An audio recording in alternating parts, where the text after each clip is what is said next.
मंडल को गिरा। तब से लेकर आज तक आप प्रत्यक्ष रूप से गवाह हैं इस अंधेरी में एकता टाइम्स की भूमिका के बारे में आप क्या कहना चाहते हैं? ये रशीद 30 साल पहले देखा हुआ और आज भी देखा, वही आपकी तस्वीर, वही छवि, वही सब कुछ, वही जोश। एकता टाइम्स के बारे में जब जब किसी ने गलत किया उसके खिलाफ आवाज़ उठाने वाला रशीद है। ये हम कई सालों से 92 से समझ रहे हैं। इसलिए आप जब भी आते हैं तो हमारे मंडल में लोग खुश होते हैं, आपका स्वागत होता है।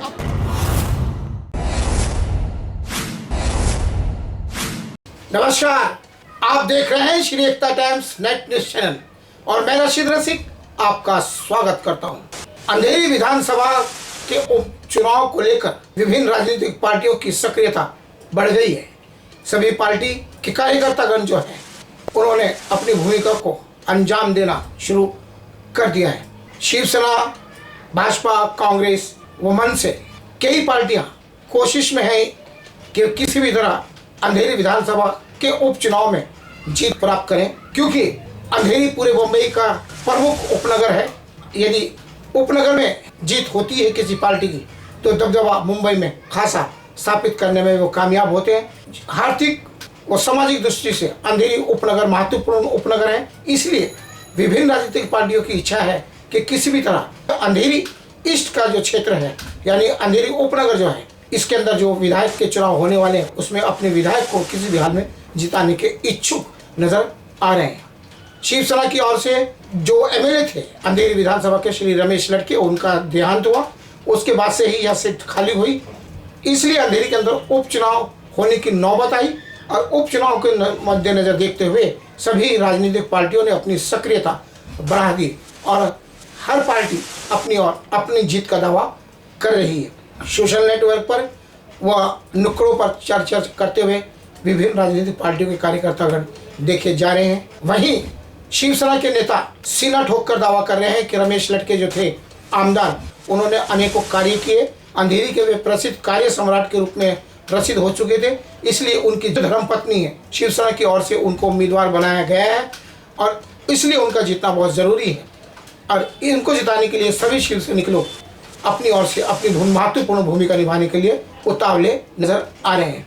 इसी श्रेणी में जो पूर्व नगर सेवक है श्री सुभाष सावंत, जो पार्ला विधानसभा के शिवसेना संगठक प्रमुख भी है और पूर्व नगर सेवक भी रह चुके हैं, उन्होंने दावा किया है श्री एकता टाइम्स के साथ बातचीत करते हुए कि श्रीमती ऋतुजा रमेश लटके जो है वे निश्चित तौर पर जीत के आएंगे, क्योंकि लोगों की भावनाएं उनके साथ है।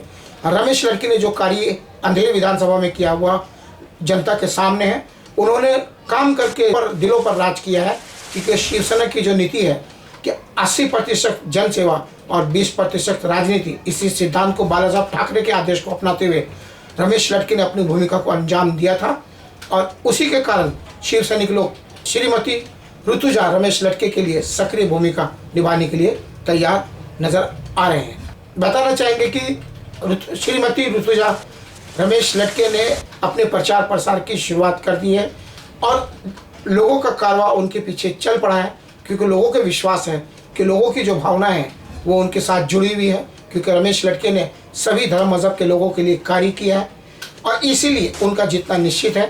इसी बारे में सुभाष सावंत ने अपने विचार व्यक्त करते हुए कहा, पूर्व आमदार श्री रमेश लटके की जो धर्मपत्नी है श्रीमती ऋतुजा रमेश लटके, उनको तो राजनीतिक पार्टियों को बिन विरोध चुनकर दे देना चाहिए था।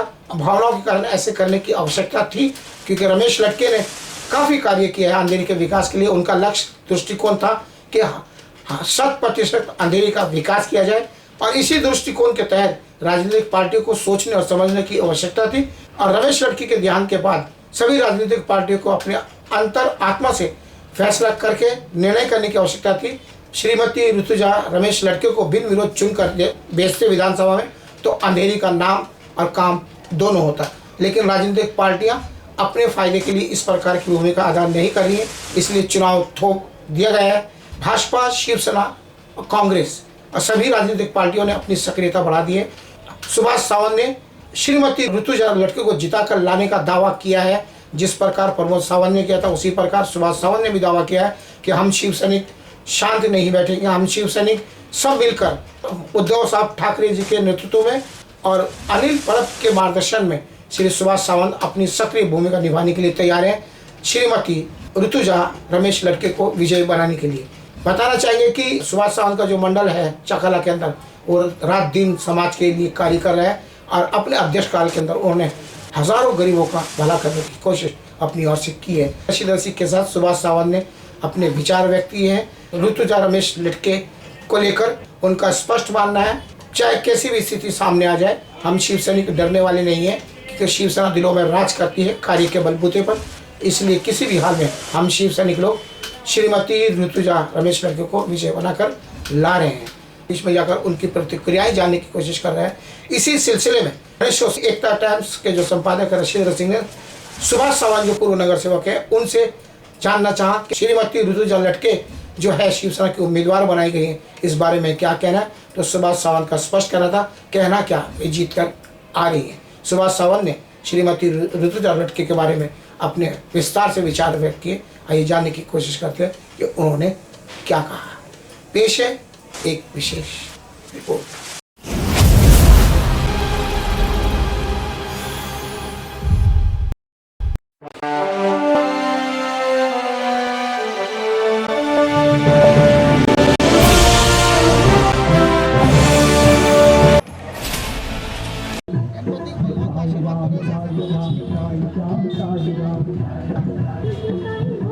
पूर्व नगर सेवक शिवसेना के डैशिंग नेता अंधेरी विधानसभा में राजनीति के लिए चर्चित सुभाष सावंत है विधानसभा प्रमुख। उनकी धर्मपत्नी भी है वो भी शिवसेना में सक्रिय है।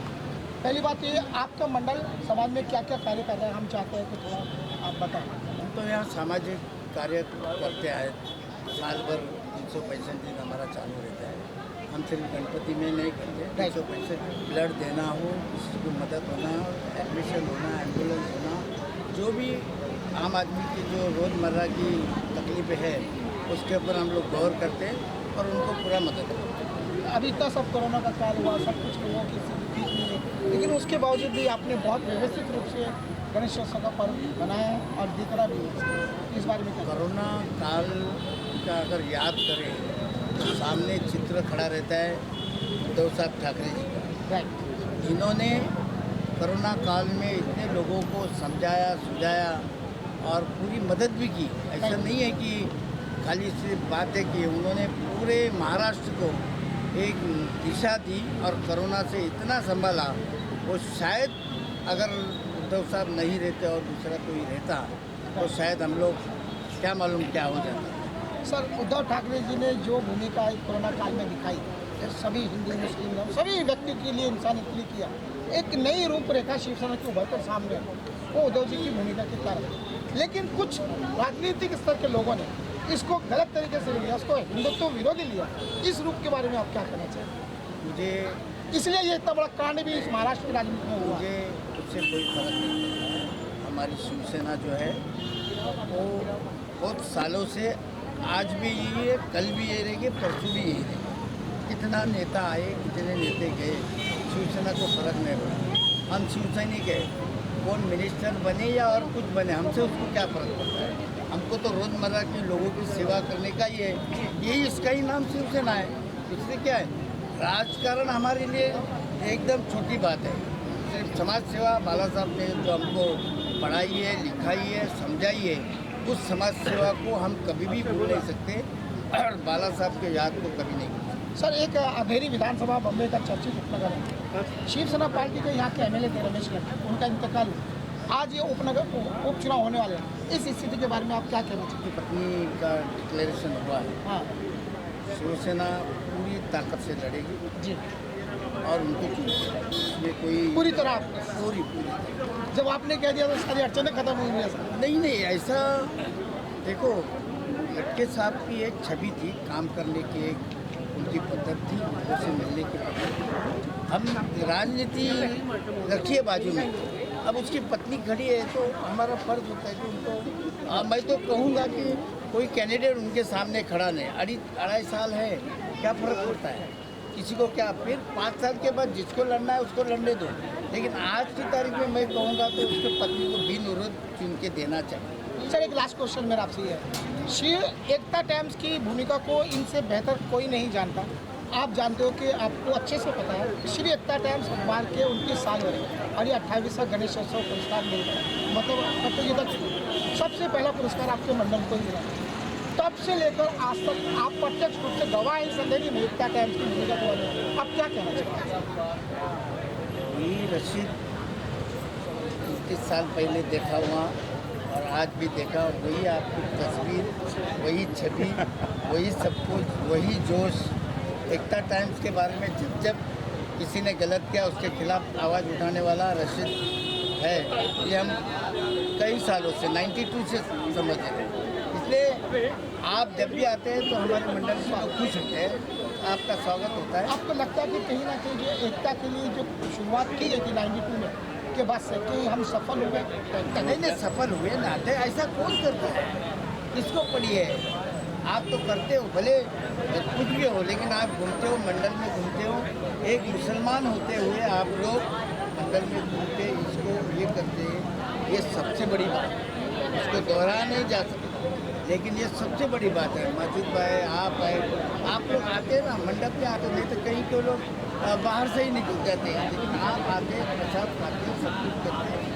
ये एकता टाइम्स का, एकता टाइम्स ही कर सकता है, दूसरे किसी ने करते हैं। तो आप मानते हैं कहीं ना कहीं राष्ट्रीय एकता व अखंडता को पूर्णतः अपना पूर्ण मैं इसमें कोई शक की बात नहीं और गुंजाइश की बात है। तो आज श्री एकता टाइम्स अखबार, श्री एकता टाइम्स नेट न्यूज़ और माजिद भाई और हमारी भूमिका को प्रमाण मिला है उस व्यक्तित्व का जिसको लोग थोड़ा कठोर कहते हैं लेकिन जनसेवक कहते हैं, क्योंकि वो दिल से काम करते हैं, सुभाष सावंत का। और मैं कहता हूँ अगर अंधेरी की राजनीति पे नज़र डाली जाए, 29 सालों से हमारी जो निगाही अंधेरी विधानसभा में 150 के करीब नगर सेवक हमारी नज़रों में बदले हैं और कई विधायक बदले हैं, लेकिन इनका जैसा व्यक्तित्व, साफ सुथरा स्पष्ट मुँह पे बोलने वाला व्यक्तित्व अंधेरी में कोई हुआ नहीं। वो सिर्फ एकमात्र सुभाष सावंत है। और ये हमारा जरूर थोड़ा सा दूर से किचन आनी थी, लेकिन दिल में कभी भी उन्होंने लिया नहीं हमें और हमेशा प्यार भरी नज़रों से अपना प्यार बरसाया।